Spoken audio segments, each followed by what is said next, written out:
السلام بلندر صلوات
کے لیے جو مرحوم ہو چکی ان کی بخشش و مغفرت و بلندی درجات کے لیے بآواز بلند صلوات سنائے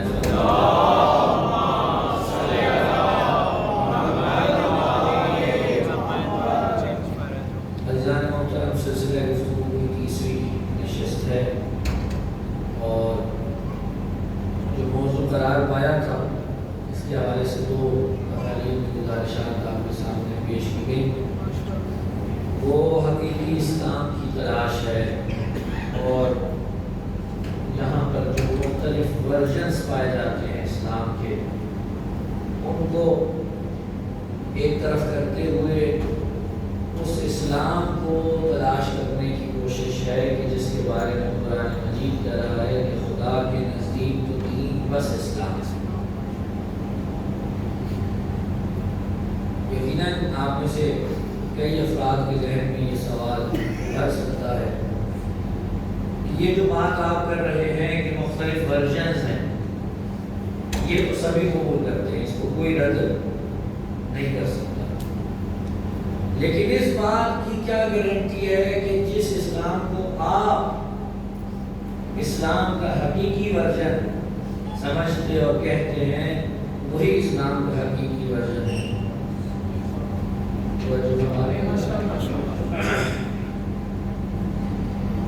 اب مسئلہ یہ ہے کہ موضوع ہے بہت طویل اور وقت ہے بہت کم۔ میرے جوان برادران جو پیچھے بیٹھے ہیں کبھی آگے آ جائیں تو مجھے بہت خوشی بھی ہوگی اور میں ان کا بڑا ممنون بھی ہوں گا۔ صلوات پڑھ لیجیے محمد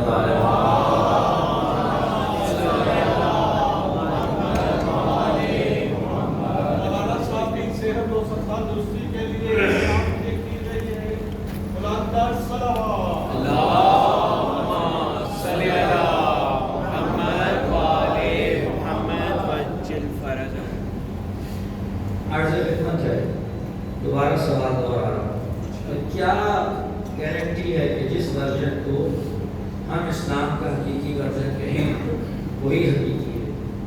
کیونکہ جب ایک دفعہ مختلف چیزیں وجود میں آ جاتی ہیں، ایک آدمی کے جو ان سب کو ایک ہی نظر سے دیکھ رہا ہو، اس کے لیے ان سب میں سے کسی ایک کو چن کر دیگر ورژنس کو چھوڑنا بہت مشکل ہو جاتا ہے۔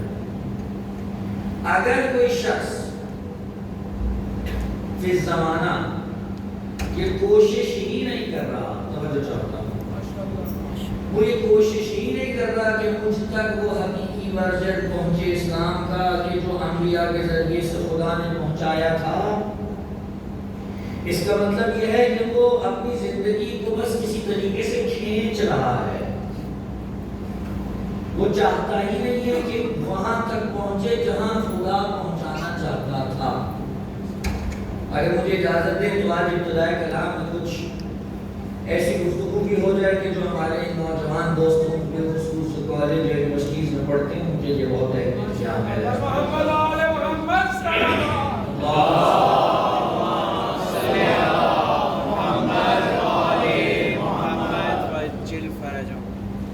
ہم نے بارہا یہ لفظ سنا ہے جس کو کہتے ہیں دین، دین، دین۔ اتنی مرتبہ ہم نے یہ لفظ سنا ہے کہ شاید ہی کوئی لفظ اور ہو جو ہم نے اس سے زیادہ سنا۔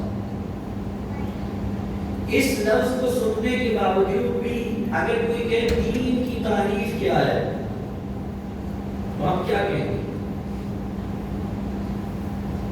کوئی کہے گا دین نماز روزہ ہے، کوئی کہے گا عقیدہ ہے، کوئی کہے گا جناب اخلاقیات ہے۔ لیکن کیا دین کی کوئی ایسی تعریف ہو سکتی ہے جو اس زمانہ ہمارے بچوں کے لیے قابل ہضم بھی ہو اور جس کو وہ یہ سمجھ کر قبول کر لیں کہ ہاں اب جو بات ہونے جا رہی ہے اس کے بعد ہماری کسی مشکل اور کسی درد کی دوا ہو جائے گی؟ اہمیت تو یہ اس بات کی ہے۔ آپ دیکھیے آج آپ پاکستان میں رہتے ہیں، پاکستان کا ایک قانون ہے وہ کہ اس پہ عمل نہیں ہوتا، لیکن بہرحال اس کا ایک کانسٹیٹیوشن ہے، آئین ہے، قانون ہے، تو جو ہے نا کسی بھی ملک میں چلے جائیے اس کا کوئی نہ کوئی قانون ہوتا ہے، کوئی نہ کوئی کانسٹیٹیوشن ہوتا ہے، اس کے مطابق عمل کیا جاتا ہے، اس کے مطابق آگے بڑھا جاتا ہے۔ اس وقت دنیا میں بہت سے ایسے ممالک ہیں کہ جو اس بات کے علم بردار ہیں کہ ہم انسانیت کی آزادی کے علم بردار ہیں۔ آپ بھی جانتے ہیں کہ ہمارے ملک میں بھی ایسے سلسلے کچھ شروع ہو گئے ہیں، مجھے کسی طرف اشارہ کرنے کی ضرورت نہیں ہے، آپ کے اذہان یقیناً پہنچ چکے ہیں۔ اور ان کے ہاں آزادی سے کیا مراد ہے؟ انسان جو مرضی کرنا چاہے کرتا رہے، یہ پہلی مراد تھی، ٹھیک ہے جی، یہ کیا تھی؟ یہ پہلی مراد تھی۔ لیکن جب انہوں نے یہ تعریف کر دی آزادی کی تو بعد میں پتہ چلا کہ یہ تو ہمارے لیے مشکل ہے اور ہمارے گلے میں خار بن جائے گی۔ وہ کیسے؟ جب آپ کہتے تھے کہ ہر شخص کو آزادی حاصل ہے، وہ جو چاہے مرضی کرے، تو یہ انسان تو اپنی اس جو چاہے مرضی کی صفت کو استعمال کرتے ہوئے دوسرے کے حق پہ بھی ڈاکہ ڈالے گا، اور جب یہ دوسرے کے حق پہ ڈاکہ ڈالے گا تو اس کی آزادی مجروح ہوگی، توجہ فرمائیں، اور جب اس کی آزادی مجروح ہوگی تو پھر یہ انفرادی آزادی کا نعرہ تو مر گیا، ختم ہو گیا۔ تو کہا نہیں، اب اس کے اندر ہمیں کچھ ترمیم کرنے کی ضرورت ہے، اور وہ کیا ہے؟ انسان کی انفرادی آزادی اس حد تک جب تک یہ کسی دوسرے کی آزادی کے دائرے میں دخل اندازی نہ کرے، تو جو ہے اب یہ کون طے کرے گا کہ کہاں تک اس کا دائرہ آزادی ہے اور کہاں سے دوسرا دائرہ شروع ہو رہا ہے جو دوسرے شخص کا ہے؟ کیا اس کو طے کرے گا قانون؟ تو جو فرمائیں، آپ بڑی تیز رفتار کے ساتھ گاڑی میں بیٹھے ہوئے جا رہے ہیں اور آپ کا بالکل جی نہیں ہے کہ بریک کے اوپر پیر رکھ کر اپنی اس سرعت کو کہ جو بہترین گاڑی میں آپ اس پر جاری رکھے ہوئے ہیں کم کریں، لیکن کیا دیکھا کہ اچانک سامنے اشارہ آ گیا، آپ نے کہا اشارہ ہی تو ہے، توڑ دوں، لیکن پھر نظر آیا کہ وہاں پہ سارجنٹ بھی کھڑا ہے، اور اگر آپ توڑا تو جرمانہ ہو جائے گا، چالان ہو جائے گا۔ آپ آپ فوراً رک گئے. معلوم ہوا قانون بنایا گیا ہے تاکہ انسان کسی دوسرے کے حق پہ ڈاکہ نہ ڈالے. کیونکہ اگر یہ کراس کرتا ہے اور اس کی اس وقت باری نہیں تھی، کسی اور کی تھی، اور یہ اس وقت کراس کرتا ہے، تو ممکن ہے کہ دوسرے سے ٹکرائے، اپنی جان تو کھوئے دوسرے کی بھی جان پہ ڈالے پڑ جائیں. تو کہا کہ بھائی ایسے ایک قانون ہونا چاہیے. اب آپ سے میرا ایک سوال ہے، خدا توجہ چاہتا ہوں، میں اپنے جوانوں سے خصوصی توجہ بتا دیں. سوال یہ ہے کہ یہ جو قانون ہے انسان کے لیے، اس قانون کو جو بنائے اس کی کیا صفات ہونی چاہیے؟ لیکن قانون تو بن رہا ہے، ہر ملک میں بن رہا ہے، لیکن سوال تو یہ پیدا ہوتا ہے کہ جو یہ قانون بنا رہا ہے اس کو خود کن صفات کا حامل ہونا چاہیے. ہر کوئی تو نہیں مجھے قانون بنا سکتا نا. آپ جا کر اب خدا نہ خواستہ کوئی مسئلہ ہو جائے، کسی کی زمین پہ کوئی قبضہ کر لے، تو آپ جا کر کیس ہائی کورٹ میں، سپریم کورٹ میں جا کے پیش کریں گے نا. یہ تو نہیں ہے کہ سڑک کے اوپر کسی کو کہے جناب آئیے ذرا یہاں پہ کرسی لگا کے بیٹھ جائیے، میرے کیس کا فیصلہ کر دیں. ہر ایک کا تو نہیں معاملہ. جو کانسٹیٹیوشن سمجھتا ہوگا وہ آئین کے مطابق آپ کے اس مسئلے کا فیصلہ کرے گا. اب سوال سب سے پہلے یہ ہے کہ انسان کے لیے جو قانون آئے یا جو قانون بنے، تو جو بنائے اس کی کیا صفات ہونی چاہیے؟ خالق قانون کی صفات کیا ہونی چاہیے؟ اب توجہ حضور، یہ بات آپ مجھ سے بہتر جانتے ہیں کہ جب بھی آپ کسی شے کے لیے کوئی حکم وضع کرنے جا رہے ہوں تو دو صفات کا ہونا بہت ضروری ہے. ذہن میں رکھیے گا. کتنی جی؟ دو صفات. ایک صفت تو یہ ہے کہ جس چیز کے بارے میں قانون بنا رہا ہے اس کو اس سے بہتر جانتا ہو. ایک بندہ اگر کسی چیز کے بارے میں جانتا ہی نہیں ہے، مثلا آپ کو کہا جائے جناب علی مجھے نہیں پتا اس مرکز کو بنانے میں کتنا عرصہ ہو گیا، 15-16 سال ہو گئے. 15-16 سال پہلے جب اس کو بنانے کی باری آئی تھی تو یقیناً جس سے رابطہ کیا گیا ہوگا اس کا نقشہ بنانے کے لیے، وہ کوئی ایسا شخص ہوگا جو عمارتوں کے نقشے بنانے سے واقف ہوگا. اگر اس کو پتہ ہی نہ ہو کہ نقشے کیسے بنتے ہیں اور کس جگہ پہ کیا چیز بنانی ہے تو اس کے لیے کیا عمل کرنا ہے، تو وہ اس بلڈنگ کو نہیں بنا سکتا تھا. تو معلوم پہلی چیز یہ ہے کہ جس چیز کے بارے میں قانون بنایا جا رہا ہے اس کو بہتر انداز سے جانتا ہو، پہلی چیز. دوسری چیز اہم ترین جو آج کے دور میں مفقود ہے، دوسری کیا چیز ہے؟ جو قانون وہ بنا رہا ہو اس قانون میں اس کا اپنا کوئی فائدہ نہ ہو. یہ بات نہیں پہنچا پایا. حضور جب آپ قانون بنائیں گے، مثال کے طور پہ میں ایک انسان آ کر قانون بنانا چاہتا ہوں اور میں قانون وضع کر رہا ہوں، لیکن قانون بناتے ہوئے میں نے یہ دیکھا ہے کہ اگر اس کو ایسے کر کے بناؤں گا تو میرا کچھ فائدہ نکلے گا. تو اس کا کیا مطلب ہوا کہ میں نے قانون بناتے وقت ہی دوسرے کے حق پہ ڈاکہ ڈال دیا. میں بات نہیں پہنچا پا رہا ہوں. ابھی آپ دیکھ لیجیے نا، جس ملک میں آپ بیٹھے ہوئے ہیں بڑے مضحکہ خیز قسم کے قوانین سننے کو مل رہے ہیں. مثلا ایک قانون بنا دیا گیا کہ جناب اگر کوئی اس حد تک کرپشن کرے گا تو کوئی اس سے نہیں پوچھے گا.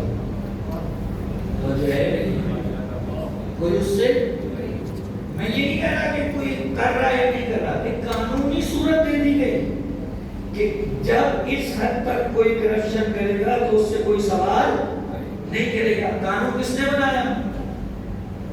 کرپشن کرتے والوں نے. بھائی آپ کہاں ہیں؟ آپ لگ رہے ہو اپنے ساتھ میں کس نے بنایا؟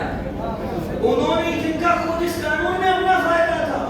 تو جب تک کسی قانون کو بنانے والے کا اس قانون میں اپنا فائدہ ہے، انسانیت کو کچھ نہیں مل سکتا، نہیں مل سکتا، کیونکہ وہ تو اپنا فائدہ دیکھے گا، وہ اپنے جیسوں کا فائدہ دیکھے گا. تو اب سوال یہ ہے کہ جب انسان کے لیے قانون بنایا جائے تو انسان کے لیے قانون بنانے میں یہ دو صفات کس میں پائی جا سکتی ہیں کہ ایک تو وہ انسان کو بہتر جانتا ہو، اور دوسرا وہ جو قانون بھی بنائے اس میں خود کوئی فائدہ نہ ہو۔ اگر ایسی کوئی ذات ہے تو فقط پروردگار عالم کی ذات ہے کہ جو انسان کو خود انسان سے بہتر بھی جانتا ہے، اور جو قانون بھی بنا رہا ہے اس میں اس کا اپنا کوئی فائدہ نہیں ہے، اس میں کوئی فائدہ نہیں ہے ہوگا۔ وہ کہتا ہے میں تمہارے لیے بنا رہا ہوں۔ توجہ فرمائیں، جو قانون خدا نے بنا کر انسانوں کے لیے بھیجا ہے تاکہ اس پر ہر طریقے سے عمل ہو، اگر آج کی زبان میں آپ اسے کہنا چاہیں تو قانون خدا کو دین پروردگار کہتے ہیں۔ قانون خدا کو دین کہتے ہیں، یعنی اللہ کیا کہہ رہا ہے؟ میرے نزدیک دین فقط اسلام ہے، یعنی میرا جو قانون ہے وہ تم پہ لاگو ہوگا۔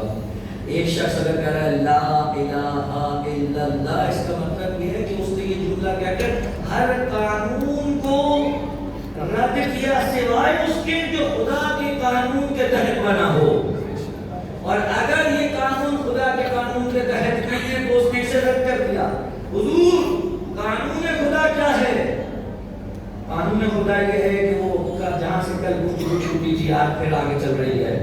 قانون خدا یہ ہے کہ وہ ہدایت کے لیے اپنے انبیاء کو بھیجتا ہے، اور انبیاء کو بھیجنے کے بعد ان کے اوصیہ کو قرار دیتا ہے۔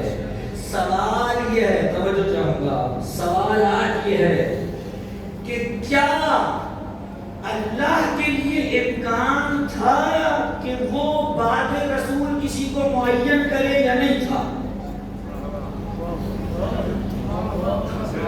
ابھی ہم یہ نہیں کریں گے کیا یا نہیں کیا، ابھی تو ہم امکان پہ بات کریں گے، یعنی اللہ کے لیے کیا ممکن تھا کہ وہ کسی کو معین کر دے؟ ہمارے یہاں ایک اصطلاح استعمال ہوتی ہے، ہم کہتے ہیں حضور اگر، توجہ ہے، اگر ماضی میں کوئی چیز وقوع پذیر ہو چکی ہو، ماضی میں کوئی چیز وقوع پذیر ہو چکی ہو تو وقوع پذیر ہونا اس کے امکان پر خود بہت دلیل ہے۔ میں بات نہیں پڑھ پائے۔ حضور یہ گلاس میں اٹھاؤں اور یہاں رکھوں، اور یہاں رکھنے کے بعد میں کہوں آپ سے سوال کروں کیا یہ گلاس نیچے گر سکتا ہے؟ آپ کیا کہیں گے؟ گر سکتا ہے۔ کیوں؟ کیونکہ آپ نے پہلے بہت دفعہ گرتے کو دیکھا ہے، چونکہ پہلے وقوع پذیر ہو چکا ہے، اس لیے آپ کہہ رہے ہاں ہو سکتا ہے۔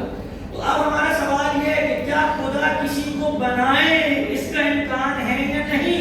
تو اگر ماضی میں خدا پہلے کسی کو بنا چکا ہو، اس کا مطلب ہے امکان تو موجود ہے۔ اب ہم قرآن کی طرف چلے اور ہم نے قرآن سے کہا کہ اے قرآن تو خدا کا کلام ہے، تو رسول کی نبوت کا معجزہ ہے، تو بتا کہ کیا پہلے ماضی میں کبھی خدا نے کسی کو بنایا تھا؟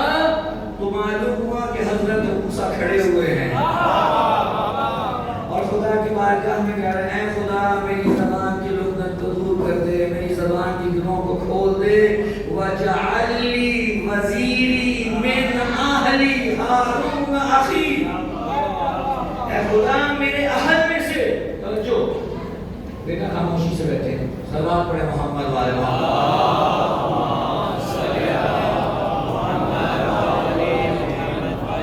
وَجَعَلْ لِي وَزِيرِي مِنْ أَهْلِي، اے خدا میرے اہل میں سے۔ بھئی توجہ فرمائیں حضرات، یہ آیت بڑی عجیب و غریب آیت ہے۔ حضرت موسیٰ نے یہ نہیں کہا کہ پروردگار میرے رشتہ داروں میں سے، نہ اگر یہاں کوئی ترجمہ کرتا میرے رشتہ داروں میں سے تو اس نے صحیح ترجمہ نہیں کیا حضور، کیونکہ جب حضرت نوح کی باری آئی تھی اور حضرت نوح کشتی میں سوار ہو گئے تھے اور بیٹا نہیں ہوا تھا تو حضرت نوح نے کہا تھا پروردگار یہ میرا بیٹا ہے، تو خدا نے اس بات کا انکار نہیں کیا کہ یہ تمہارا بیٹا ہے کہ نہیں ہے، خدا نے کہا انہو لیس من اہلک، بیٹا ہوگا اہل نہیں ہے، بیٹا ہوگا لیکن اہلیت اور قابلیت نہیں رکھتا۔ یہاں حضرت موسیٰ نے اہلیت میں سے مانگا ہے پھر بعد میں یہ بتا دیا کہ جس میں اہلیت ہے وہ بالآخر میرا بھائی ہارون ہے، لیکن پہلی شریعت بھائی ہونا نہیں، پہلی شریعت رشتہ داری نہیں، پہلی شرط اہلیت ہے۔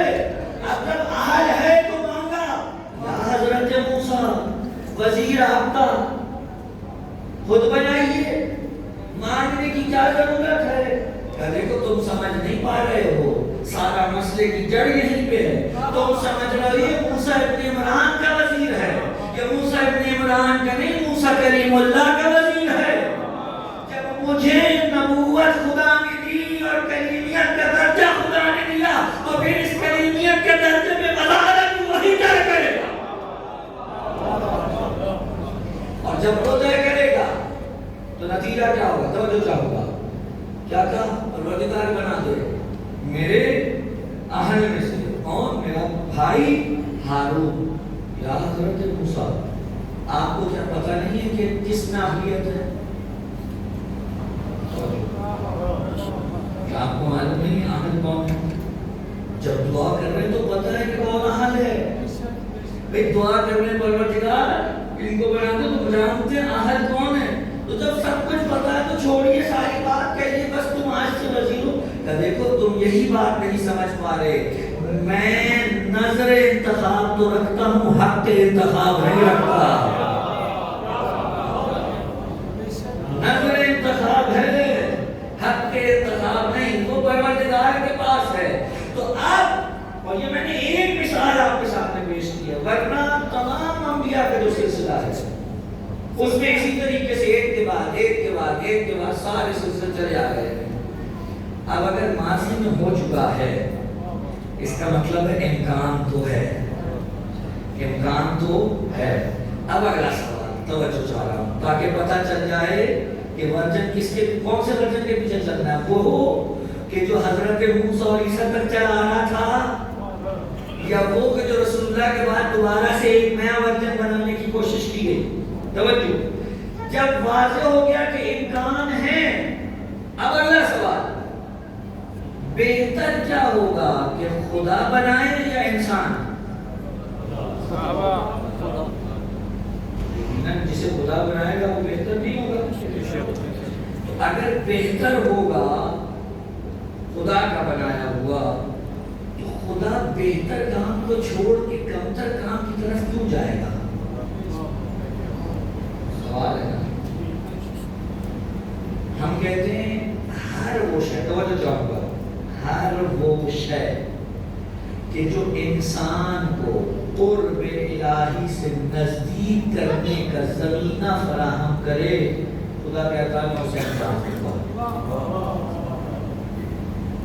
بھائی کیا خدا یہ نہیں کر سکتا تھا کہ آپ سارے گھر میں بڑے سو رہے ہوتے، اچانک سے سب کو رات کی خواب میں آتا کہ بھائی فلاں پہاڑی پر ایک کتاب رکھی ہے اور یہ میرا کلام ہے، تم سارے جاؤ، ساتھ ہی میں فوٹو کاپی مشین بھی ہے، اس سے فوٹو کاپیاں نکلواؤ، اور جو زبان جانتے ہیں ہر ایک کے لیے اس کی اپنی اپنی زبان میں الگ الگ ملکوں میں کتاب اتار لاؤ اور جا کر اٹھاؤ اور پڑھنا شروع کرو اور پڑھ کے سارے مفسر قرآن بن جاؤ۔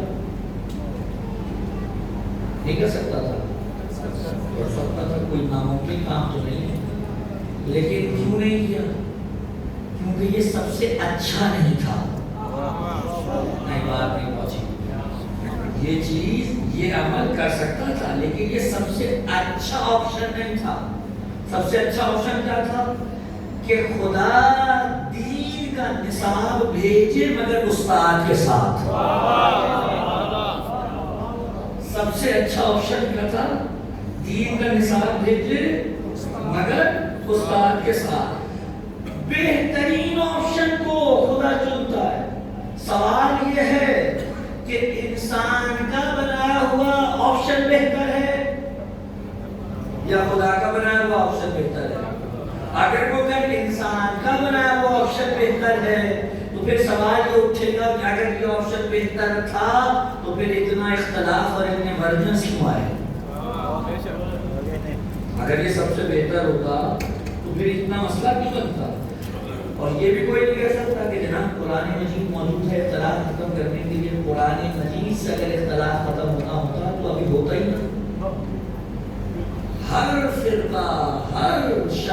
جو بھی اپنی بات بیان کرنا چاہتا ہے وہ بیچ میں جس چیز کو لاتا ہے وہ قرآن مجید ہے.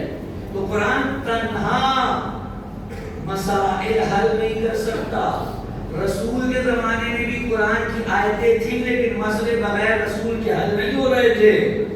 تو بعد رسول قرآن ہے لیکن رسول کے جیسا کوئی حل کرنے والا چاہیے. اب جب یہ بات طے ہو گئی کہ دو آپشن ہیں, ایک خدا کا بنایا ہوا ایک انسان کا بنایا ہوا, اور جو اس بات کو تسلیم نہ کرے, کل گفتگو ہو گئی ہے دوبارہ نہیں اس کو دہراؤں گا, کہ جو اس بات کو تسلیم نہ کرے کہ رسول نے کسی کو متعارف کرایا تھا. یہی دو مسئلے ہیں نا, کوئی کہتا ہے کہ یہ کرایا تھا, کوئی کہتا ہے نہیں کرایا تھا. وہ جو کہتے ہیں نہیں کرایا تھا ان سے بھی اگر آپ پوچھ لیں کہ بھئی بہتر آپشن کون سی ہے تو مجال نہیں ہے کوئی کہہ سکے خدا کا بنایا ہوا بہتر آپشن نہیں ہے. ممکن ہی نہیں ہے. جس طرح دیکھیے اب تو رسالت تمام ہو گئی ہے نا. اگر رسالت تمام ہو گئی لیکن ذرا چلیے دو لمحے کے لیے تصور کریں کہ ہم حضرت محمد مصطفیٰ صلی اللہ علیہ وسلم کے زمانے سے پہلے پیدا ہوئے اور ہم مثلا رسول اللہ کی دنیا میں آنے سے 100 سال پہلے موجود ہیں یا 200 سال 500 سال پہلے بھی موجود ہیں. اور میں کہہ رہا ہوں کہ پروردگار مجھے تیرے ہادی کی ضرورت ہے, مجھے تیرا کوئی نبی نہیں ملا, نہ مجھے ہدایت مل رہی, اب مجھے ہدایت تو چاہیے. تو ایسا کرتا ہوں کہ خود ہی کسی کو بنا لیتا ہوں, کسی کو نبی معین کر لیتا ہوں. یہ بات نہیں پہنچے. مسئلہ یہ کہ جب تک ہم زور لگا کے کچھ نہ کہیں تو آپ سمجھتے ہیں کہ وہ عام بات ہو رہی ہے. اب کبھی بندے کی طبیعت بھی خراب ہوتی ہے, زیادہ زور نہیں لگا سکتا جو ہے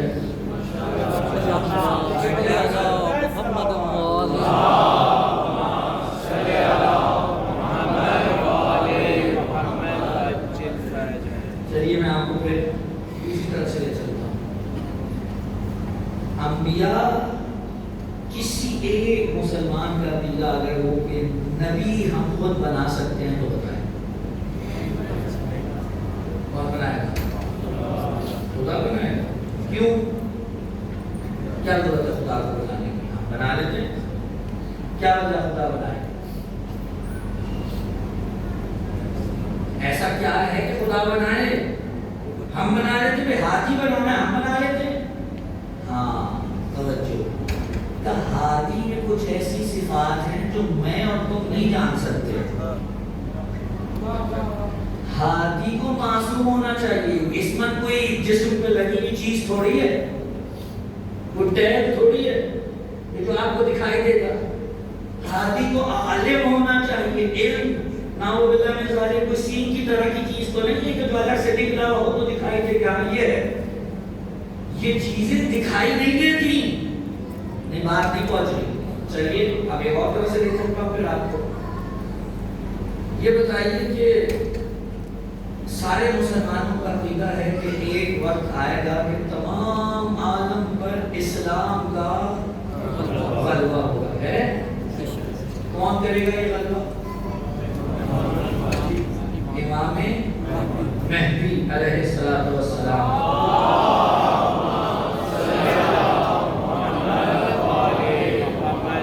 ٹھیک ہے جی, کون کرے گا؟ اب یہ الگ حدیث میں بحث نہیں ہے. کوئی کہتا ہے متولد ہو چکے, تو کوئی کہہ رہا ہے نہیں ہوئے. ہمارا عقیدہ ہے کہ ہم مہدی موجود کو مانتے ہیں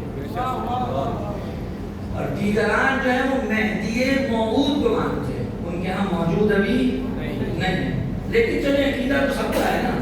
ٹھیک ہے کہ بھائی اسلام کی مصیبتوں کا حل جس شخصیت کے ہاتھ میں ہے وہ ہے مہدی. ٹھیک ہو گئی بات. ایک سوال کرنا چاہ رہا ہوں. حضور اگر ساری مشکلات کا حل ایک مہدی کے پاس ہے, اتنے ڈھیر سارے مسلمان ممالک یہ سارے مل کر ایک مہدی بنا لیں,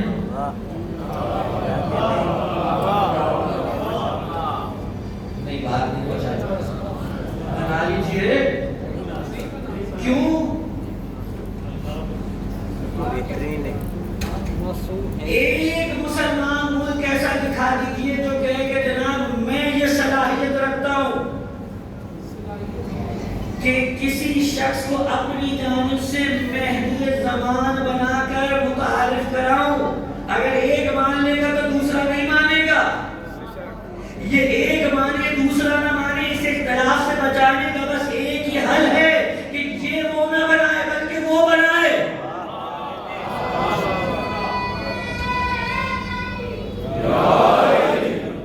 نہ یہ بنائے نہ وہ بنائے بلکہ وہ بنائے جس کا دین ہے، جو میرا خالق ہے. اب اگر توجہ، مہدی زمان کون ہے؟ مہدی موعود کون ہے؟ سارے مسلمانوں کا عقیدہ ہے کہ وہ رسول کے آخری جانشین ہیں. کون ہے جی؟ رسول کے آخری جانشین ہیں. بھائی جب آپ آخری کو خود نہیں بنا سکتے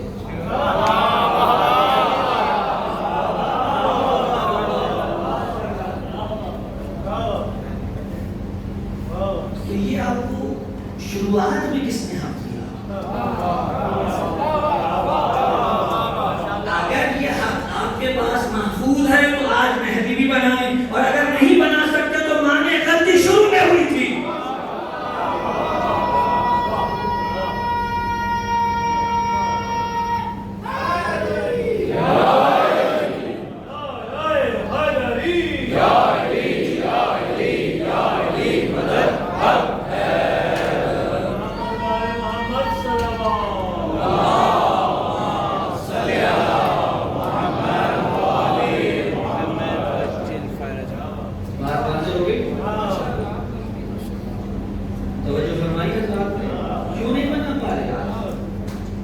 سب مل کے بیٹھ جائیں، سر جوڑ کے بیٹھ جائیں، ایک ہی تو بنانا ہے. اب تو وہ والی بات بھی نہیں ہے کہ ایک چلا جائے تو دوسرا بنانا ہے، دوسرا چلا جائے تو تیسرا بنانا ہے. ایک بس بنانے کو نہیں بنا پا رہے. آپ جائیے، میں تو سنتا رہتا ہوں آج کل کے بھی جو اس حوالے سے ماشاءاللہ بیانات آتے ہیں کتابوں میں 1400 سال پہلے غلط نہ کر گئے، وہ بھی ہے. پوچھا گیا کہ بھئی کیسے پتہ چلے گا کہ آ گئے مہدی زمان؟ جھوٹے بڑے کتنے جھوٹے دعوے ہوئے، کتنے جھوٹے دعوے ہوئے مہدویت کے، لیکن مسلمانوں نے نہیں مانا. کیوں؟ ہمیں کچھ صفات چاہیے. ہر کسی ناقص کو مہدی تھوڑی بنا سکتے ہیں. حضور جب نہیں بنا سکتے تو مان لیجئے نا کہ کچھ غلطی ہو گئی تھی شروع میں. نہیں تو آج بنائے جان چھوڑائے مسلمان کے بھئی ان کے پیچھے چلو. نہیں، ایک ایسی ذات ہے کہ جسے خدا خود معین کرے گا، یعنی معین کرنے کا کام خدا کا ہے اور ماننے کا کام مسلمانوں کا ہے. اب اگر آج خدا امام کو بھیج دے معین کر کے، سارے مسلمانوں سے پوچھے آج خدا کسی کو بھیج دے معین کر کے، اور مسلمانوں کا کوئی ایک گروہ فرقہ کہ میں اس کو نہیں مانتا جبکہ وہ خدا کا معین کرتا ہو، تو اگر کوئی اسے نہ مانے تو کیا مہدی پہ کوئی فرق پڑے گا؟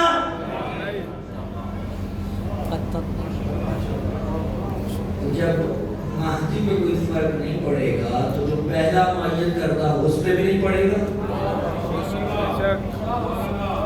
اس پہ بھی تو کوئی فرق نہیں پڑے گا. خدا معین کرے گا. یہ ہے بھئی کتنے میری بات مجھے پتہ نہیں پوری پہنچ پا رہی ہے تو آپ بہت دقیق انداز میں سن رہے ہیں. توجہ فرمائیں.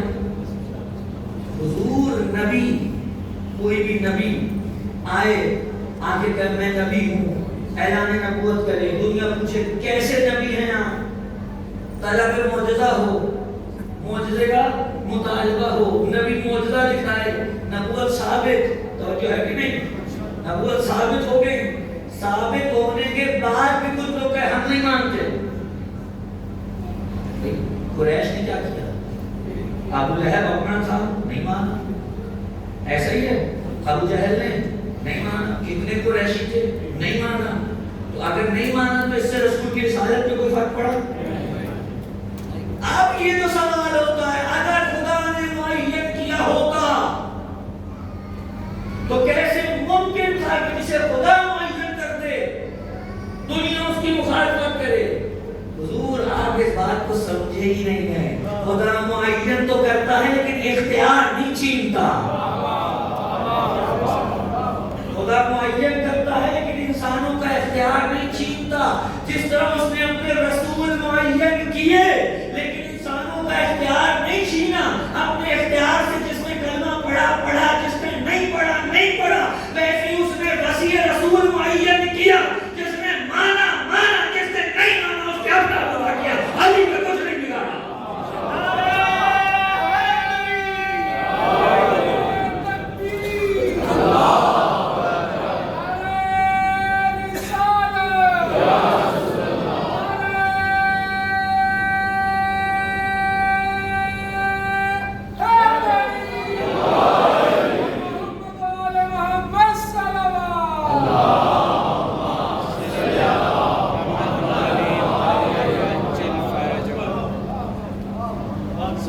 کتنے لوگوں نے رسولوں کو نہیں مانا؟ فرق پڑ گیا رسول اللہ کی رسالت پر. اچھا آپ رسالت کی کیا بات کرتے ہیں؟ ہم تو اس سے آگے کی بات کرتے ہیں. ابھی کتنے لوگ خدا کو ہی نہیں مانتے؟ مانتے ہیں سارے.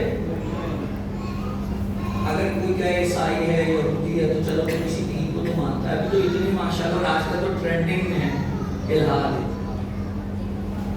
ابھی بندہ جائے تو کہاں جائے؟ اندرونی معاملات پہ بحث کرے یا بیرونی؟ یونیورسٹیز کے اندر ہمارے بچوں کا بیڑا غرق ہو رہا ہے. ایک طرف سے کل بھی میں نے یہ جملہ کہا تھا, ایک طرف سے ناسبیت کے حملے ہیں, دوسری طرف سے الحاد کے. اور ان دو چکیوں کے بیچ میں ہماری جوان نسل کشتی چلی جا رہی ہے. اور سب سے بڑی مصیبت یہ ہے, یہ میں اپنے جوان دوستوں کے لیے عرض کر رہا ہوں, سب سے بڑی مصیبت یہ ہے کہ جو چیز سن لیتے ہیں اسی کو دماغ میں پرورائیں پڑھاتے رہتے ہیں اور وہ گھومتی رہتی ہے, وہ چرخا چلتا رہتا ہے. یہ نہیں ہوتا کہ میں اس کے بارے میں کسی سے جا کے پوچھ لے. اور ابھی تو بھائی پوچھنے کی ضرورت نہیں ہے. جب الٹی سیدھی چیزیں ساری انٹرنیٹ پہ پڑھی گی تو صحیح بھی پڑھی گی بھائی, بہت سی. ہر شے کا جواب اس وقت موجود ہے کسی نہ کسی صورت میں. توجہ ہے نا؟ لیکن بس وہ ایک دماغ میں آ گیا, اسی کو سوچے جا رہے. میں نے یقین کر جائیے, میں بڑے ہاتھ جوڑ کے آپ کی خدمت میں یہ بات عرض کرنے جا رہا ہوں. جتنے بھی میں نے افراد دیکھے ہیں اس وقت جو سوشل میڈیا پہ 5-6 سال تحریریں لکھنے کے بعد پہ خود ہی آیت اللہ ہو گئی, ان کی اکثریت کا عالم یہ ہے کہ انہوں نے کہیں سے کچھ اعتراضات پڑھے, کہیں سے کچھ آرٹیکلز مقالہ جات پڑھے اور ان کے جو جواب میں لکھا گیا تھا وہ نہیں پڑھا اور اسی کو دماغ میں بس سیو کر لیا کہ ہاں یہی ہے.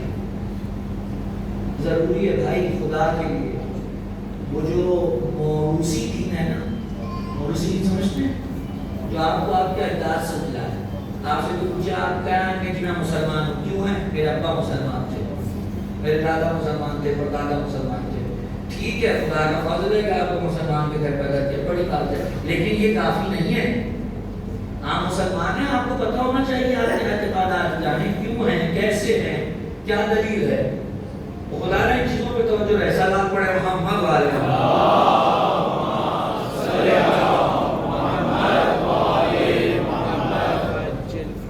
اس وقت چاروں طرف سے جذبات اور ہمارے بچوں کو عجیب عجیب طرح کی چیزیں پوائزنس کی صورت میں دی جا رہی ہیں.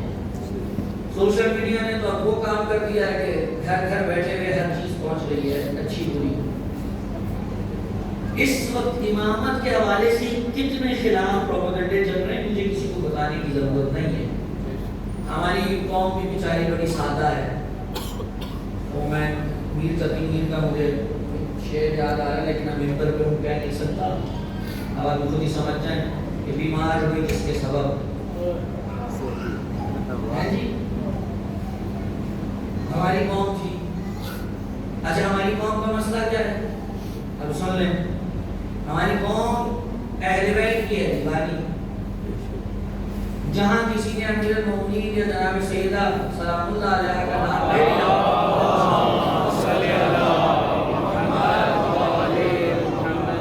ہم اپنا سب کچھ پھینک کے چل پڑیں گے اس کے پیچھے ٹھیک ہے یہ واہ بھائی واہ کیا بات ہے بھائی سمجھیں خدا کے واسطے یہ اسٹریٹجی ہے. شروع میں آتے ہیں مشہور ہونے کے لیے وہ بات کریں گے جو سب سے ہٹ کے ہو. انہیں معلوم ہے خریدار ہمارے یہیں سے ملیں گے اور پھر خریدار مل گئے اور ہم نے جناب علی 4 دھاگے عالم میں مشہور کر دیا آسمان پہ پہنچا دیا. اور اب جب انہوں نے اپنے ہاتھ میں دوبارہ لٹ اٹھائی اور ہمارے پیچھے دوڑے تو اب ہم اگلے جھانک رہے ہیں کہ بھی کہاں ہیں. مجھے ایک بات بتائیے ٹھیک ہے اہل بیت کا ذکر اگر آپ کہیں سن رہے ہیں تو بہت اچھی بات ہے لیکن کم از کم اتنا تو فرق رکھیں کہ حقیقی حسین کون ہیں اور بھیس بدل کر حسین کے ابن زیاد جب آئے تو ابن زیاد کون ہیں.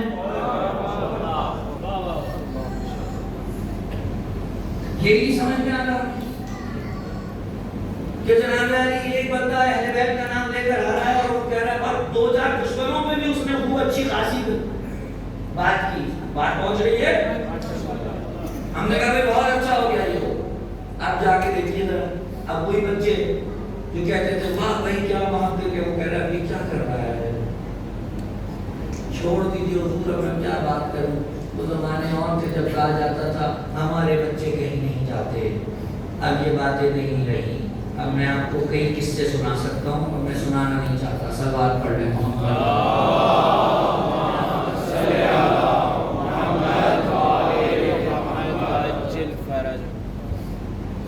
اہم ترین چیز یہ ہے کہ آپ یہ ذہن میں رکھیں آپ کو جو چیز مل رہی ہے کہاں سے مل رہی ہے. اہل بیت کے نام پہ دھوکہ کھانا یہ شیعہ کی صفت نہیں ہو سکتی بلکہ اہل بیت کے نام پر جو دھوکے میں ہیں انہیں دھوکے سے نکالنا یہ شیعہ کی صفت ہے. بس بات واضح ہو گئی.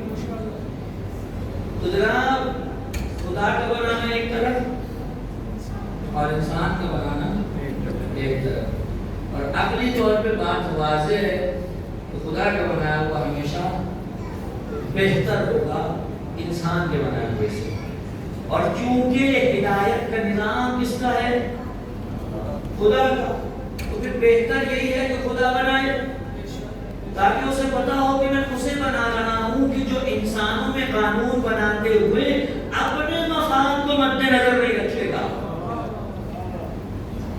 ورنہ آپ دیکھتے ہیں تمہارے اور ہر بندہ اپنے مفاد. آپ جو بڑے بڑے اس وقت کے ممالک ہیومن رائٹس کے علم بردار بنے ہوئے ہیں جناب آپ دیکھیے جہاں ہمیں پیٹرول نظر آتا ہے تو اس ملک کے لوگ تو ان کے لیے جانوروں سے بھی بدتر ہو جاتے ہیں. کس طرح ان کے مارتے ہیں بچوں کو کس طریقے سے گھوٹ ڈالتے ہیں. کوئی ان کے لیے راہ خندق ہی نہیں ہے کوئی ان کے لیے شرم و حیا نہیں ہے جبکہ وہ ہیومن رائٹس کے علم بردار بنے ہوئے ہیں. یعنی ہیومن رائٹس وہاں تک ہیں جہاں تک ان کا مفاد ہے اس کے آگے ان کے کوئی معاملات نہیں ہے. یہ کیا مطلب ہے؟ کل ملا کے مفاد کی جنگ ہے. کل ملا کے مفاد کی جنگ. اس مفاد کی جنگ سے اگر کوئی بچا سکتا ہے تو وہ کہ جس کا اپنا کوئی فائدہ نہ ہو. اور وہ کون ہے؟ وہ پروردگار ہے یا وہ جسے پروردگار معین کرے. سلوات پڑھ لے محمد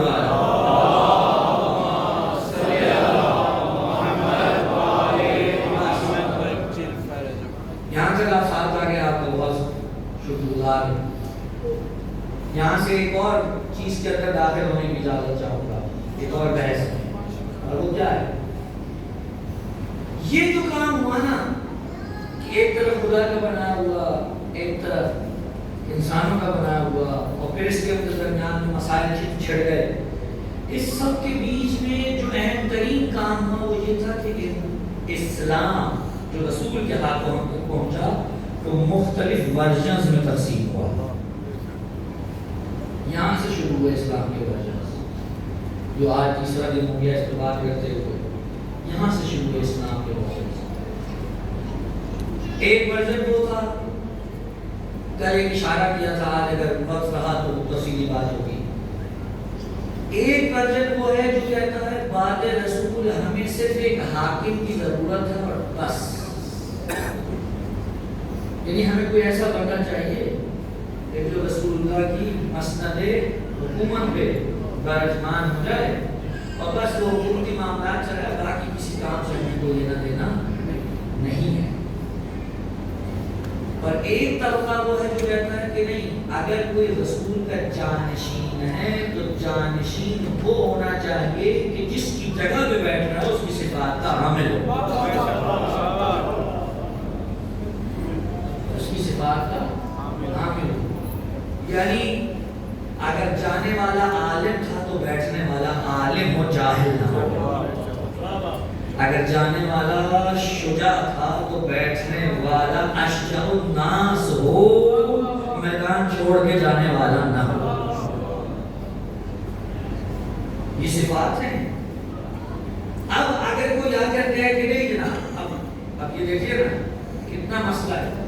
اب ہمارے اپنے کچھ بچوں میں اس فکر کو پروان چڑھایا جا رہا ہے کہ بھائی یہ امامت کا جو عقیدہ ہے نا، یہ امامت کا عقیدہ کوئی ایسی چیز نہیں ہے کہ اگر کوئی اس کو نہیں مانتا تو آپ کہیں گے کہ جناب اس نے بہت بڑی خطا کر دی ہے، یا اس نے کوئی بہت بڑی چیز تھی جس پہ لازم تھا عقیدہ رکھنا اور نہیں رکھا۔ یہ تو ایک سیاسی معاملہ ہے۔ ہاں بچے، یہ تو ایک سیاسی مسئلہ تھا، صدر اسلام میں ہوا، اب نہ وہ آج موجود ہیں نہ ہم اس زمانے میں، ہم کیوں بلا وجہ میں اس پہ بحث کریں؟ بات آئی گئی ہو گئی، ختم ہوئی، ہم اپنا کام چلائیں۔ یہی بات تو سمجھ میں نہیں آ رہی لوگوں کو کہ بھائی ہم نے کب مانا ہی نہیں ہے کبھی کہ اسلام میں امامت فقط ایک سیاسی مسئلہ تھا، کیونکہ حکومت کرنا بھی امام کا حق ہے۔ توجہ ہے، کیونکہ حکومت کرنا بھی امام کا حق ہے، لیکن فقط حکومت کرنا حق نہیں ہے۔ اصل کو دین پہنچانا ہے، وہ وسیلہ دین کا جو میرے اور رسول کے درمیان ہے۔ مسئلہ تو یہاں پہ ہے سارا۔ بھائی میں آپ سے آپ نے پوچھوں آپ دین کس سے لیتے ہیں؟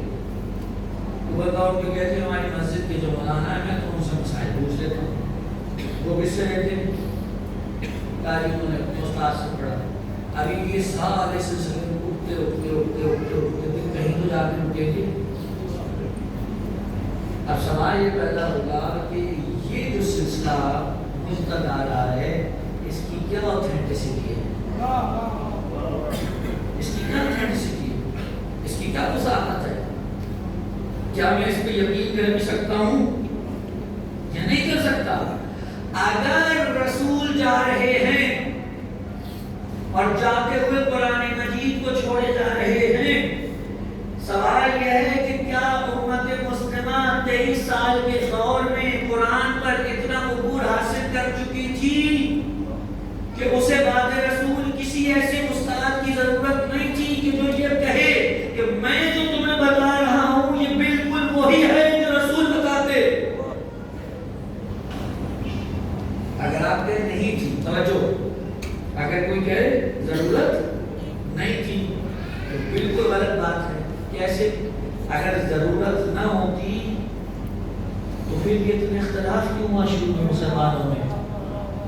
اگر سب سمجھ گئے تھے خدا کیا چاہتا ہے، کیا مراد ہے خدا کی، تو یہ اتنا اختلاف ہی نہ ہوتا۔ اختلاف کا ہونا بتا رہا ہے حضور کہ مراد خدا کو سمجھا نہیں گیا، لازم ہے کہ مراد خدا کو سمجھانے والا کوئی ہو۔ اب کیا خدا نے اپنی مراد سمجھانے والے کا بندوبست کیا یا نہیں کیا؟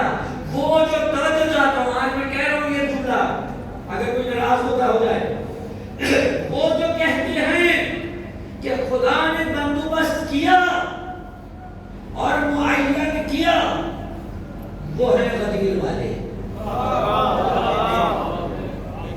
اور جو کہتے ہیں کہ خدا نے بندوبست نہیں کیا، معین نہیں کیا، وہ ہے سقیفہ والے۔ یہ دو بالکل سامنے کے چیپٹر ہیں کھلے، ان میں نہ کوئی ادھر کا ادھر آ سکتا ہے نہ ادھر کا ادھر۔ یہ واضح بات ہے، یہ دونوں کبھی جمع نہیں ہو سکتے. شاید کہ کسی کو برا لگ جائے، لگتا ہے لگے، مجھے فرق نہیں پڑتا، مجھے حقائق بیان کرنے ہیں. ہمارے یہاں ایک جملہ مشہور ہو گیا، کسی حد تک درست ہے 100% نہیں، کسی حد تک درست ہے 100% نہیں. اور وہ جملہ یہ ہے کہ کربلا کے بعد مسلمانوں کے درمیان دو ہی فرقے ہیں، ایک حسینی اور ایک یزیدی. کسی حد تک درست ہے 100% نہیں. آپ کہیں گے یہ کیسے؟ کیونکہ اس تفریق میں کچھ ایسے ہیں جو ادھر کے ادھر آ جاتے ہیں اور ادھر کے ادھر چلے جاتے ہیں. لیکن اس سے پہلے کا جو چھاننا ہے، اگر وہ لگ جائے تو ادھر کا ادھر نہیں آ سکتا، ادھر کا ادھر نہیں آ سکتا.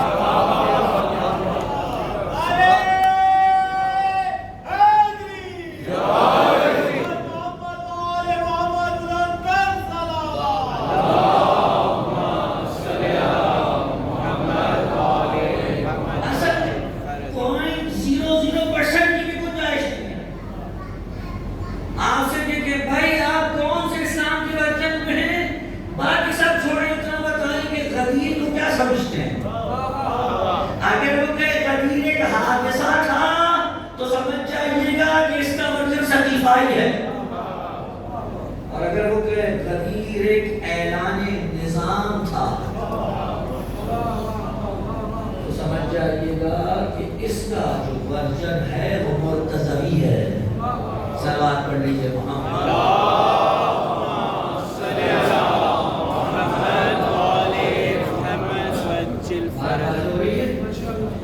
یہ ہے وہ مین مشکلات، وہ کلیدی مشکلات کہ جن کو ہم نے چھوڑ دیا، اور بھی جو ثانوی مشکلات تھی ان میں ایک دوسرے سے جھگڑ گئے. یہ اصل مشکل ہے.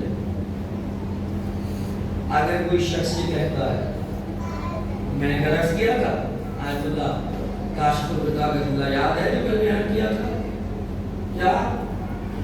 اگر کوئی مجھے اس پر یاد کرا مجھے بڑی خوشی ہو. کیا تھا؟ چلیے میں بتا دیتا ہوں.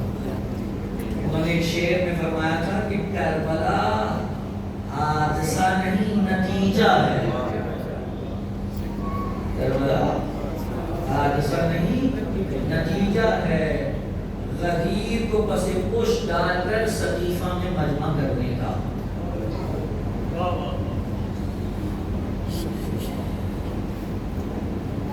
یہ ہے اصل مشکل جس کی وجہ سے اسلام کے ورژن بدل گئے.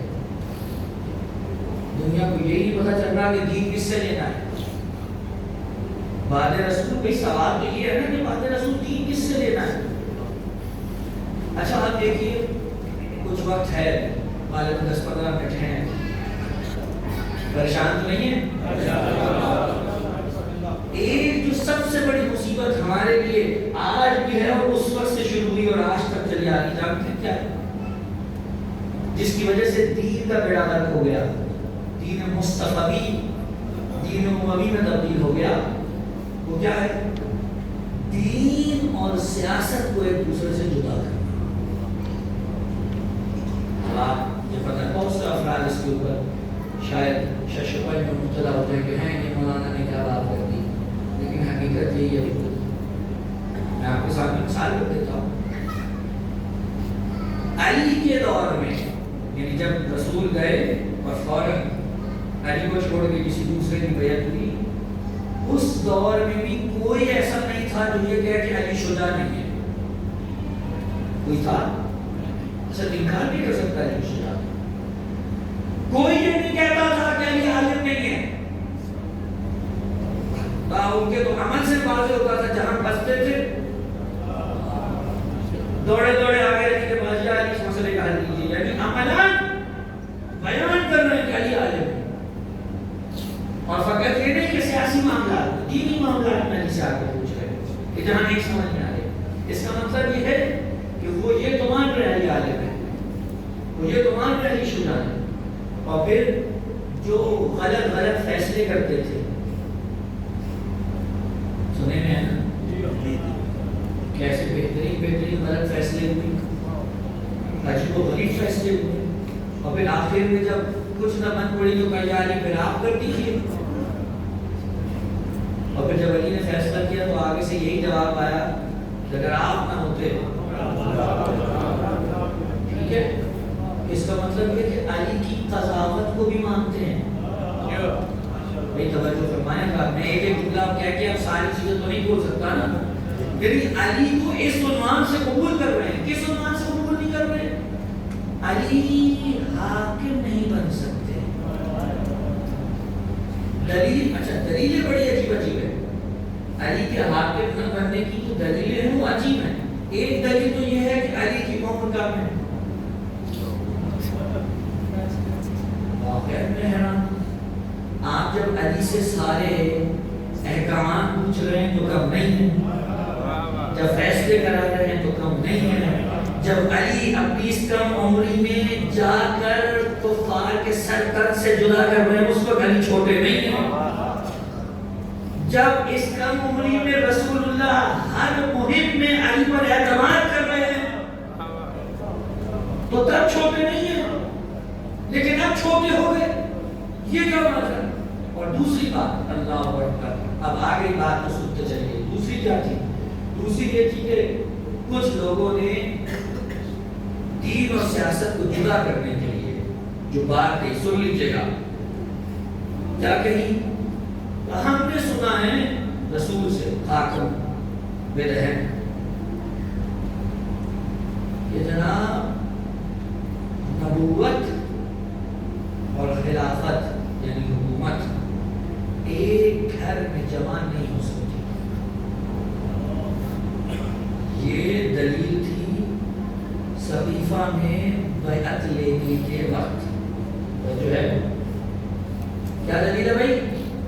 نبوت اور خلافت ایک گھر میں جمع نہیں ہو سکتی. سن لی بھائی، سن لی. اچھا، اب ایک زمانہ آیا کہ جب خلیفہ دوم رخصت ہوئے اور ایک شورا بنائی گئی. کیا بنائی گئی؟ شورا. اور ان 6 رکنی شورا میں ایک رکن جناب مولا امیر بھی تھے. ٹھیک ہے، حضرت عباس ابن عبد المطلب رسول اللہ کے چچا نے آ کر علی سے کہا یا علی آپ مت جائیے گا کیونکہ کچھ بھی ہو جائے خلافت بنی ہاشم کو نہیں ملے گی. امیر المومنین نے کہا جی دیکھتے ہیں، اور منہ چھپائے. مولا علی چلے گئے نا. یہ سنا ہوگا آپ نے، اب لوگ ہوئی بری نہیں ہے سارے واقعے کے اوپر. چلے گئے مولا، نہیں ملی خلافت. آ گئے واپس. جیسے ہی واپس آئے، اللہ اکبر، جیسے ہی واپس آئے جناب عباس نے کہا یا علی میں نے آپ کو کہا نہیں تھا جا کے وقت ضائع کرنے کی ضرورت نہیں ہے؟ کیوں کہا؟ کہا چچا جان جو چیز میں دیکھ رہا تھا نا وہ آپ نہیں دیکھ رہے. آپ کیا دیکھ رہے؟ کہا رسول کے فوراً بعد ہمیں یعنی بنی ہاشم یعنی مجھے خلافت سے جدا کرنے کی دلیل یہ پیش کی گئی تھی کہ نبوت و خلافت ایک گھر میں جمع نہیں ہو سکتی. اگر نہیں ہو سکتی تھی تو آج علی کو 6 رکنی شورا میں کیوں رکھا؟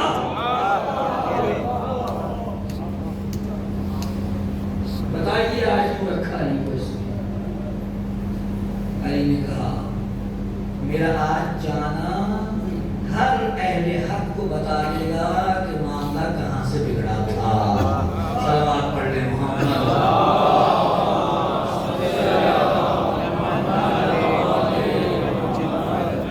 کہ اگر آج میں نہ جاتا تو دنیا کہتی کہ ہاں علی تو خود ہی نہیں سمجھتے تھے.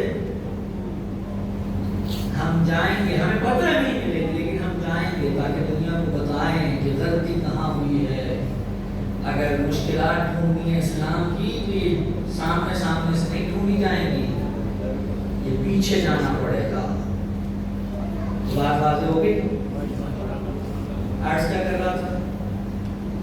دین یعنی دیانت اور سیاست کو ایک دوسرے سے الگ کر دیا. آج ہمارے یہاں یہ بڑا عجیب معاملہ ہے. جی جی بھائی کیا ہمارے کتنے سمجھتے ہیں؟ ہمارے کتنے سمجھتے ہیں؟ آپ کسی علاقے کو دینی معاملے میں سیاست، بھائی آپ سب سے بڑا مسئلہ یہ ہے اے خدا میرے اس جملے کو ضائع ہونے سے بچا لے. سب سے بڑا مسئلہ یہ ہے کہ بعد علی لفظ سیاست کو کسی سیاستدان نے اتنا غلط استعمال کیا کہ آج تک یہ لفظ اپنے حقیقی معنی واپس حاصل ہی نہیں کر سکا. ورنہ دنیا میں تو آگے بڑا کہا تھا الہی آپ کو سیاست کرنا نہیں آتی, کہا اگر وہ جو کرتا ہے وہ سیاست تو نہیں آتی, جو وہ کرتا ہے وہ نہیں آتی, کیونکہ جو وہ کرتا ہے وہ خدائی سیاست نہیں ہے, وہ رحمانی سیاست نہیں ہے. سیاست کا یہ مطلب نہیں ہے کہ کوئی بندہ آئے اور دوسرے کو چکما لے کر اپنا الو سیدھا کرنا, یہ سیاست نہیں ہے.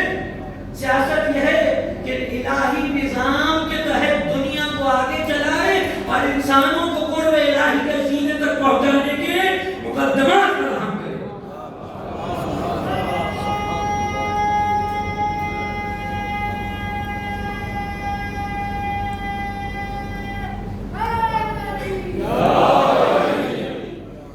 یہ سیاست تھوڑی ہے جسے آج ہم نے لفظ سیاست سمجھ رکھا ہے. اب آپ آگے کہیں گے پولیٹکس پھر جب ہم پڑھتے ہیں سائنسز جتنی بھی ہیں اس پہ یہ تعریف ہے, یہ تعریف ہوتی رہے بھائی. میرے امام نے جو تعریف دی ہے میرے لیے بول رہا ہے کہ اتباع ہے. ایک بندہ کے کہنا ہے جناب نہیں جی دین کو سیاست سے جدا رہنا چاہیے. خدا کی قسم میں وہ لفظ نہیں استعمال کرنا چاہ رہا ہوں یہاں پہ, کیونکہ مجھے پتا ہے کہ میں نے وہ لفظ استعمال کر لیا بہت سے لوگ ناراض ہو جائیں گے اور بلا وجہ متوجہ ہو جائیں گے. ابھی جو میں باتیں کر رہا ہوں ہیں ساری وہی, لیکن وہ لفظ بولوں گا تو فوراً متوجہ ہو جائیں گے, ان کے نظریات کو ٹھیس پہنچ جائیں گے. جناب باقی کوئی بھی شخص, توجہ چاہ رہا ہوں, کوئی بھی مسلمان اگر آ کر یہ کہے دین اور سیاست جدا ہے قابل قبول ہے, لیکن ایک شیعہ سے یہ کسی طور قابل قبول نہیں ہے. ہمارا تو 1400 سال سے جھگڑا ہی ہے بھائی کہ جو دین کا وارث تھا, جو دستار کا وارث تھا, وہی مسند کا وارث تھا. کس چیز کو جھگڑے کیے ہم نے, کس چیز میں اپنے گردنیں کٹائی تھی ہم نے, یہی مانگا کہ جو دستار کا وارث ہے وہی مسند کا وارث ہے. کوئی آخر کہہ رہے جناب علی نہیں دین کا سیاست سے کوئی لینا دینا نہیں ہے. ہاں وہ جو شام میں ہوتی تھی سیاست اس سے کوئی لینا دینا نہیں ہے, لیکن وہ سیاست جو جناب امیر کرتے رہے, کیا رسول اللہ نے 10 سال حکومت نہیں فرمائی؟ بھائی توجہ ہے کہ نہیں؟ کیا 5 سال پونے 5 سال جناب امیر نے حکومت نہیں فرمائی؟ آپ کس کی حکومت کا انتظار کر رہے ہیں؟ امام آ کر کیا کہیں گے کہ مجھ سے آ کے حلال و حرام پوچھو اور حکومت کے لیے اس کو لے جاؤ. خود حاکم بھی ہیں, حلال و حرام بھی خود بیان کر رہے ہیں. یہ ہے دین اسلام کا موقف. جو لوگ کہتے ہیں نا دین کو سیاست سے جدا رکھیے, ناوبدہ امام زمانہ کو انہوں نے کیا کہنا ہے وہ خود سوچ رہے ہیں. سلوات پڑھ لے محمد والے محمد.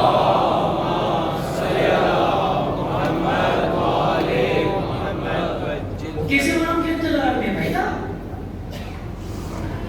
یعنی آپ نے امام کو کیا کہنا, مولا آئیے مسجد کوفہ میں ایک مسند لگا کے اس پہ بیٹھ جائیے, حلال و حرام بیان کیجئے, کچھ مسئلے حل کیجئے, باقی حکومت ہم چلا لیں گے, وہ آپ زحمت نہ کریں.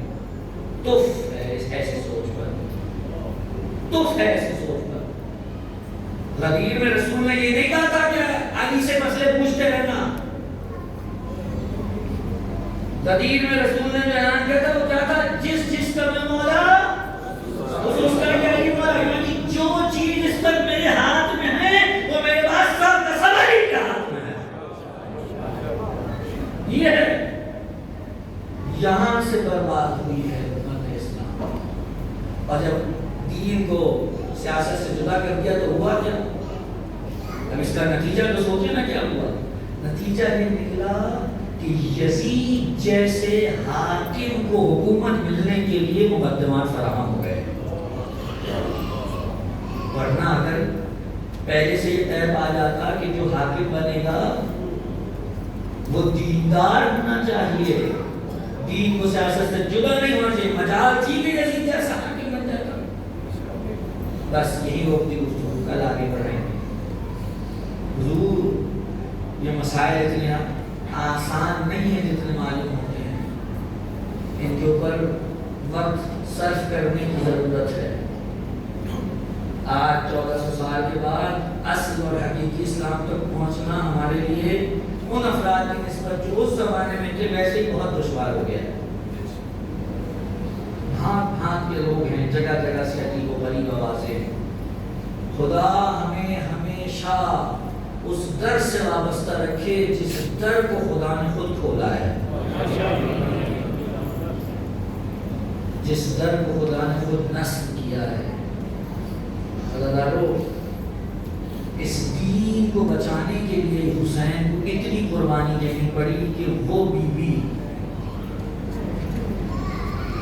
جس کے لیے اپنے بابا سے بات کرنا بہت آسان نہیں ہوتا تھا, اس بی بی کو درباروں میں خطبے دینے پڑے.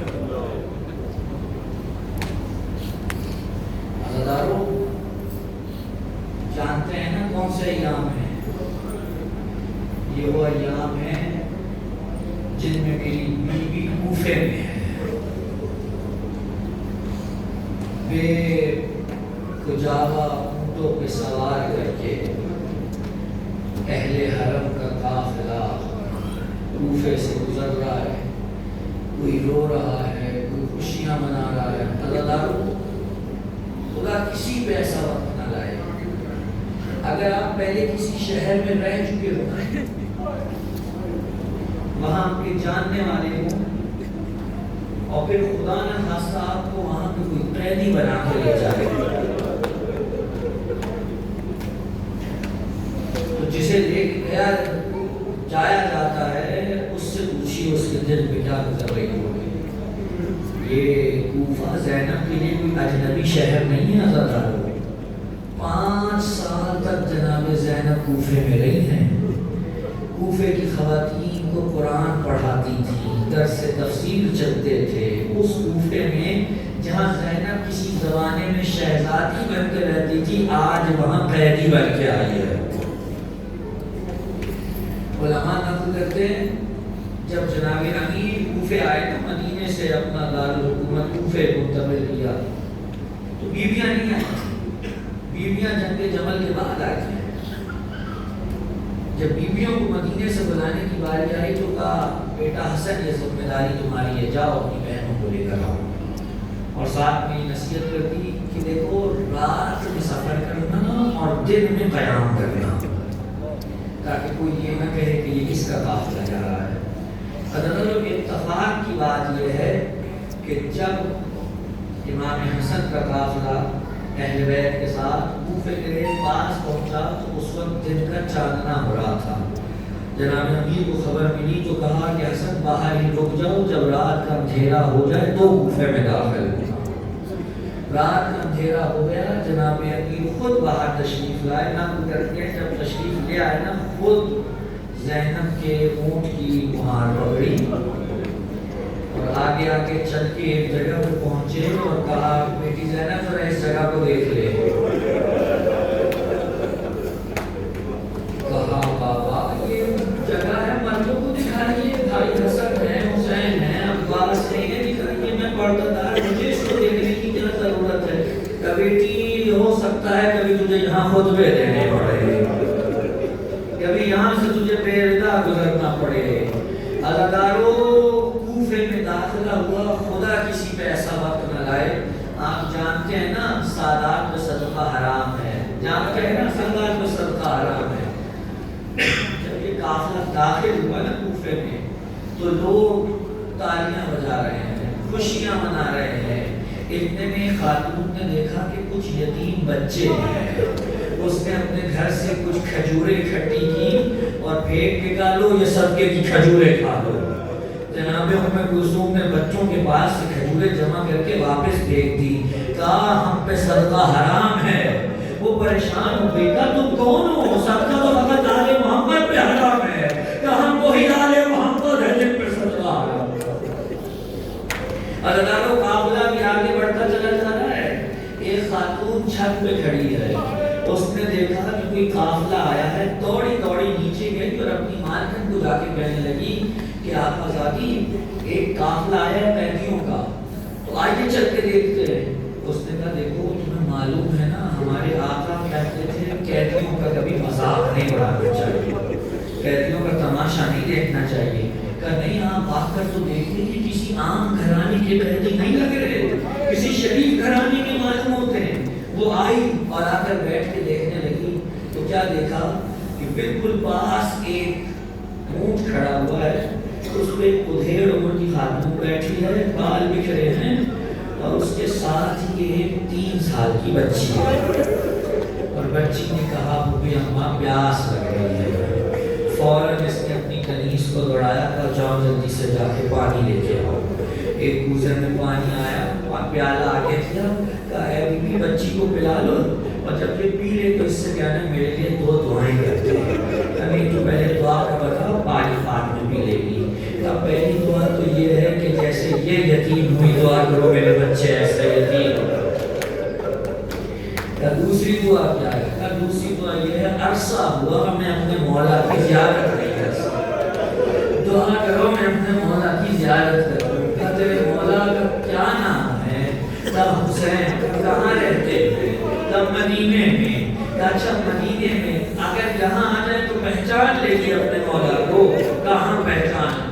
یہ بتا تیرے مولا کی کوئی بہنیں بھی تھیں؟ ہاں میرے مولا کی بہنیں میری آقازادیاں جب اس شہر میں رہتی تھی میں نے ان سے قرآن پڑھنا سیکھا تھا۔ اچھا یہ بتا کہ ان کا نام کیا ہے؟ ایک بڑا دائیں بائیں دیکھ کے کہنے لگی نہیں یہ سمجھ میں ان کا نام نہیں ہے، میں یہاں ان کا نام نہیں لینا چاہتی کہ اگر اس مجمع میں آ جائے تو پہچان لے گی، کیا ہو ہی نہیں سکتا اس مجمع میں آ جائے۔ بس اب زینب سے برداشت کا یارہ نہ رہا، بالوں کو پلٹا کے کہا میں حبیبہ پہچان، یہ تیری آقازادی زینب۔ آقازادی اگر آپ کا یہ حال ہے میرے آقا حسین کہاں ہے؟ عباس کہاں ہے؟ سب شہید ہو گئے، وہ حسین کا سر، وہ عباس کا سر، وہ علی اکبر کا سر۔ روایات کہتی ہیں جب دیکھا نا زینب کو اس حال میں، چھت سے چکرا کے گری زمین پر اور روکا کے مجھے سے پرواز کر گئی۔ میں کہوں گا ام حبیبہ تم نے بس ایک لمحے کے لیے زینب کو کھلے سر دیکھا، تم سے برداشت نہیں ہوا۔ میرا سلام میرے بیمار امام پر جو کربلا سے کوفہ سے شام تک ایک ایک منظر میں یہ منظر دیکھتا رہا۔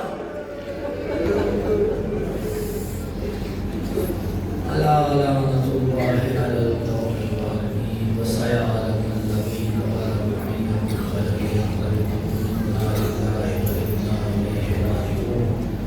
پروردگار منتقم خون حسین کے ظہور متعجل فرما، قیام و صاحب شان فرما۔ پروردگار جان کے مومنین آباد ہیں ان کی عزت مادہ اور ان کی حفاظت فرما۔